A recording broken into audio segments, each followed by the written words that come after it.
मागील भागात आपण पाहिलं, नयनाच्या मामीनं नयनासाठी लग्नाच्या साड्या आणल्या होत्या. पण त्यांनी स्वतःसाठी जास्त चांगल्या साड्या आणल्या होत्या. इकडं लीलाबाईंची सुद्धा लग्नाची तयारी जोरात सुरू होती. ममता आणि मीनाक्षीला घेऊन त्याही साड्यांच्या दुकानावर गेल्या होत्या. पाहूया पुढे दुसऱ्याची बायको भाग 23. आई, अगं तू किंमत पाहिलीस का साडीची? ममता लीलाबाईंच्या कानात कुजबुजली. इकडं लीलाबाईंची ही लग्नाची तयारी अगदी जोमात सुरू झाली होती. दोन्ही मुलींना सोबत घेऊन त्या साड्यांच्या खरेदीसाठी गेल्या होत्या. स्वतःसाठी त्यांनी अगदी भारीतल्या भारी साड्या निवडल्या होत्या. हो, 7,000, लीलाबाई म्हणाल्या. मीनाक्षीनं मोठे डोळे करून त्यांच्याकडं आश्चर्यानं पाहिलं. असं काय बघतेस? अगं, एकुलत्या एका मुलाचं लग्न आहे माझ्या. वरमाय म्हणून शोभायला नको का? लीलाबाई मीनाक्षीकडं बघत म्हणाल्या. मीनाक्षीनं मान डोलावली. भाऊ, या दोघींसाठी पण साड्या दाखवा. खूपच भारी नको बरं, आणि एकदम हलक्याही नको. जरा मधल्या रेंजच्या दाखवा. लीलाबाई दुकानदाराला म्हणाल्या. आई, आमच्याही एकुलत्या एका भावाचं लग्न आहे. आम्हालाही चांगल्या साड्या घेऊ दे, ममता म्हणाली. अगं, जरा विचार करा. भावाचा बापाचा पैसा काय असाच कपड्यावर उधळणार का? लीलाबाई म्हणाल्या तशी दोघींची तोंड पडली. दुकानदार साड्या दाखवू लागला. दोघींना एकही साडी आवडत नव्हती. समोर साड्यांचा ढीग जमा झाला होता. एवढ्या चांगल्या साड्या आहेत, तुम्हा दोघींना एकही आवडत नाहीये का? लीलाबाई ममता आणि मीनाक्षीला म्हणाल्या. नाही ना आई, आपण दुसऱ्या दुकानात साड्या बघूया, ममता म्हणाली. काही दुसऱ्या दुकानात बघायच्या नाहीत. सगळ्या साड्या ह्याच दुकानातून घ्यायच्या. बाहेर तू पाटी नाहीस का वाचली? 20,000च्या शॉपिंगवर एक ट्रॉली बॅग मिळणार आहे. चुपचाप ह्यातूनच तुमच्या आवडीच्या साड्या उचला. नाहीतर मी माझ्या आवडीनं काढते, लीलाबाई म्हणाल्या. ममता आणि मीनाक्षी दोघींनी कशाबशा साड्या पसंत केल्या. दुकानदार भाऊ, आता जरा हलक्या साड्या दाखवा, लीलाबाई दुकानदाराला म्हणाल्या. आहेरावर द्यायला का ग आई? मीनाक्षीनं विचारलं. त्या तर शेकड्यावाल्या घेईल ग. या साड्या माझ्या विहिणींसाठी, तुझ्या सासूला, ममूच्या सासूला आणि होणाऱ्या विहिणीला. अजून सूनमुखावेळी द्यायला लागेल. पूजा झाल्यावर सुनेची ओटी भरावी लागेल ना. एखादी दुसरी जास्तीचीही घेऊन ठेवते.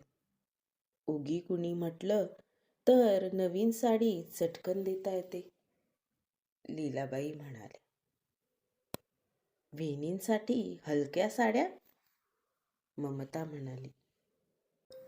हो, तुझ्या आत्या, मावश्या, माम्या यांनाही साड्या घ्याव्या लागतील ना. त्याही यातूनच घेणार आहे, लीलाबाई म्हणाल्या. आणि तुझ्या जावयांना कपडे, माझ्या मुलाचे कपडे? मीनाक्षीनं विचारलं. आहेरावर टॉवेल टोपी देईलच ना मी, मग ड्रेस कशाला हवाय? आणि माझ्या नातवासाठी तू ड्रेस घेऊन घे. मी पैसे देईल, पण मला पावती दाखवायची, लीलाबाई म्हणाल्या. हे असं करण्यापेक्षा, हलक्या साड्या घेण्यापेक्षा तू काही घेऊच नको आमच्या सासवांना आणि सासरच्या लोकांनाही. असलं काही देत बसतेस आणि मग आमच्या सासवा आम्हाला टोमणे देत राहतात, ममता म्हणाली. तर मोठ्या महाराण्याच आहेत नाही त्या? तुमच्या घरचे एवढे काय देतात ग आम्हाला? जेव्हाही माझ्या घरून जाता एका वेळचा डब्बा देते मी. वेळोवेळी किराणा भाजीपालाही देतच राहते. त्याचा कधी हिशोब केलाय का? तुझ्या पोराला ड्रेस देते, पण ते कार्ट घरी तर येतंय का कधी? त्याला त्याचे ते आजी आजोबाच प्रिय आहेत. 7 वर्षाचा आहे, पण अक्कल साऱ्या जमान्याची. पैसा खर्च करायचा म्हटलं तर तुम्हाला आम्ही दिसतो ग. उगीच्या उगी मला बोलायला लावू नको. जे मिळतंय ते घ्या चुपचाप. नको असेल तर तसं सांगा, लीलाबाई म्हणाल्या. त्यावर दोघी जणी गप्प झाल्या. लीलाबाईंनी मात्र मनसोक्त साड्यांची खरेदी केली. चला आता इथूनच ऑटो करू, खरेदी झाल्यावर लीलाबाई म्हणाल्या. आमचं आम्ही जातो इकडूनच. अजून तर तुझी सून घरात यायचीही आहे, तर तू एवढं बोललीस आम्हाला. इतके दिवस दिलेला डब्बा वगैरे सगळंच काढलंस तू, ममता म्हणाली. हो ना, तुझी तू जा बाई तुझ्या घरी, मीनाक्षी म्हणाली. काय बाई कारट्या, तुम्हाला थोडी बोलले मी. तुमच्या सासरच्या लोकांची गोष्ट बोलत होते ना, लीलाबाई म्हणाले. असू दे, कळलं आम्हाला. तुला रिक्षा करून देतो, तू जा घरी. आम्ही इकडूनच जातो, ममता म्हणाली. त्यांनी लीलाबाईंना रिक्षा करून घरी पाठवलं आणि स्वतः घरी परतल्या. घरी आल्यावर श्यामरावांना लीलाबाईंनी साड्यांची खरेदी दाखवली. ही झाली साड्यांची खरेदी. उद्या सराफाकडं जाऊन येऊ, लीलाबाई म्हणाल्या. सराफाकडं काय करायचंय? श्यामरावांनी त्यांना विचारलं. मंगळसूत्र, बांगड्या, पाटल्या, नेकलेस, नथ, लीलाबाई बोलत होत्या. लीले, अगं एवढे दागिने करणार आहेस तू तुझ्या सुनेला? श्यामरावांना आश्चर्य वाटलं. हे माझे दागिने झाले. तिच्यासाठी मंगळसूत्राच्या 2 वाट्या, सोन्याचे 4 मणी काळ्या मनात ओवून घेईल. अंगठी, पैंजण आणि जोडवी एवढं मानाचं घेईल, लीलाबाई म्हणाल्या. पण पोराच्या लग्नात तुला एवढे दागिने घ्यायची काय गरज? आणि एवढा पैसा कुठून आणू मी? इतके वर्ष झाले नोकरी केलीत, कोणती हौसमौज केलीत का माझी? कधी काही घेऊन दिलं का कधी कुठं फिरायला नेलं? आयुष्यभर मन मारून जगले मी, पण आता नाही जगणार. कुठून पैसा आणायचा तो तुमचा प्रश्न आहे. कर्ज काढा, कुणाला मागा किंवा किडण्या विका तुमच्या. लीलाबाई तणतणत आत निघून गेल्या.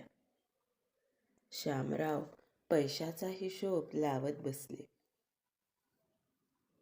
आणि हो, तुमच्या लेकासाठी आणि तुमच्यासाठी कोणते कपडे घ्यायचे, शिवून घ्यायचे की विकत घ्यायचे, कधी घ्यायचे ते तुमचं तुम्ही बघा. आणि हो, किराणा भरावा लागेल, घरात पाहुणे मंडळी येतील. इथून वऱ्हाड न्यायचं म्हणजे गाडी वगैरे सगळं नीट करून घ्या. हळदीसाठी दारापुढं मांडव, हळदीच्या दिवशी बँड लावायचा असेल तर त्याचंही बुकिंग वगैरे बघून घ्या. आत गेलेल्या लीलाबाई परत बाहेर येऊन म्हणाल्या, माझी कामं माहिती आहेत मला, तू सांगायची गरज नाही. श्यामराव चिडले. एवढं चिडून बोलायला काय झालं? 4 पैसे खर्च करायचे म्हटलं की तुम्ही चिडता. मी काय माझ्यासाठी करते का? एकुलत्या एका मुलाचं लग्न आहे आपल्या. लीलाबाई म्हणाल्या, पैसा खर्च करावा लागतो म्हणून चिडत नाहीये. हे हनुमानाच्या शेपटीसारख्या तुझ्या मागण्या संपतच नाहीत. श्यामराव बोलत होते, पण त्यांचं बोलणं पूर्ण ऐकून घ्यायला लीलाबाई तिथं थांबल्याही नाही. दुसऱ्या दिवशी श्यामरावांनी लीलाबाईंना काही पैसे दिले. हे घे, यात तुझ्या सुनेचं काय काय आणि किती सोनं करायचं ते कर. आणि लक्षात ठेव, हे एवढेच पैसे आहेत. पुन्हा याला लांबण लावू नकोस. श्यामराव म्हणाले. प्रणित, तुझ्या बायकोला मोठं मंगळसूत्र घ्यायला पैसे दे. मी सोनाराकडं जात आहे आज. ऑफिसमध्ये निघालेल्या प्रणितला लीलाबाई म्हणाल्या, पैसे नाहीयेत माझ्याजवळ आणि मुळातच मला हे लग्नच करायचं नव्हतं. तुला तुझ्यासाठी या घरात सून आणायची होती. मग तिच्यासाठी तू सोन्याचं मंगळसूत्र कर किंवा लोखंडाचं, मला काही घेणं देणं नाहीये. प्रणित लीलाबाईंवर चिडून घराबाहेर पडला. श्यामरावांनी दिलेले पैसे घेऊन लीलाबाईंनी त्याच दिवशी सोनाराकडे जाऊन दागिन्यांची ऑर्डर देऊनही टाकली. इकडं नयनाच्या शिलाई मशीनचं चाक मात्र अखंड फिरत होतं. काय होईल पुढे पाहूया पुढच्या भागात. आजचा भाग कसा वाटला कमेंट करून नक्की सांगा. धन्यवाद.